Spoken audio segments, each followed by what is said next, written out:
Tingnan niyo yung alaga kong aso, napakasosyal. Ayan no, gusto pa sinusubukan tapos nakahiga ang gustong pagkain niya.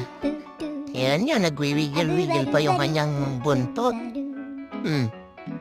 Napakasosyal, sarap ng buhay. Gusto pa sinusubukan, ayaw kumain sa kanyang kainan. Napakasosyal na aso. May mga aso ba kayong ganito? Grabe sa katamaran, no? Enjoy na enjoy yung pagkain niya. Yan, no?